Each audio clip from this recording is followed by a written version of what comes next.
As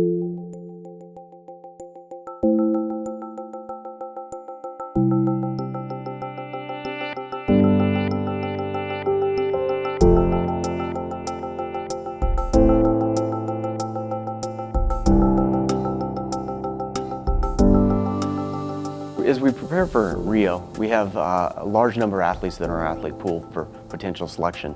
TrainingPeaks gives us the ability to track these athletes, to monitor these athletes, to understand where they're at in their training cycles, and give a large number of people a quick and convenient look at these athletes. We have coaches that are based in Holland, we have coaches based in California, we have coaches based in Colorado, we have physiologists all over the world, and the ability for everybody to look at the same thing and talk about the same components has been a critical piece of the process. So with some of the athletes that we're looking at is that we have them upload their data after every single training session.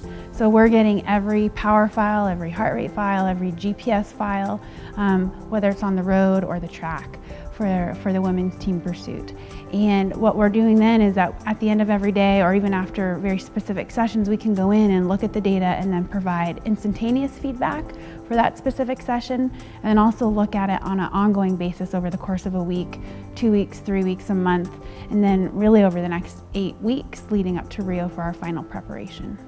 We've been using TrainingPeaks since 2004, 12 years. We have a large amount of data on a lot of athletes. It's very easy to look back at previous Olympic cycles, previous Olympics, previous builds up to Olympic Games, and see if our athletes that have competed in those are on track, or if our new athletes that haven't are equaling those performances or those metrics. So it gives us a chance to look at somebody at a really microscopic level and say, yes, this is a medal capable athlete, or they're probably not there. Year in, year out, I'm able to look at previous years and previous peaks, and I'm able to forecast in the future and be able to monitor or predict where my athletes are going to be and when they're going to reach a peak. It gives me the ability to tailor programs, to tailor intensities, to tailor everything necessary to reach a peak. Reaching a peak for an athlete, it's very difficult. It's not a given. This is like landing a plane. It's a lot of throttle, and it's a lot of flaps, and it's a lot of slowing down and speeding up. But this gives you the tool to really understand what's going on and make those adjustments. One of the charts that I really like to look at is a performance manager chart.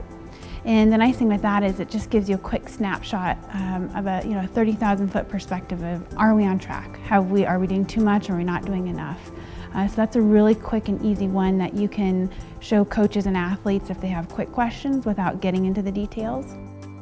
Some of the charts that we're looking at are very different for track cycling than what we might look at for road cycling. So on the track, we're going to be looking at peak power outputs and peak cadences from key training sessions.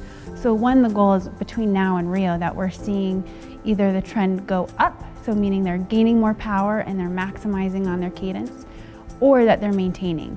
Our track women's team pursuit, they're past or just current world champions, so our goal for them is to maintain that fitness and keep gaining that extra 1/10% between now and Rio.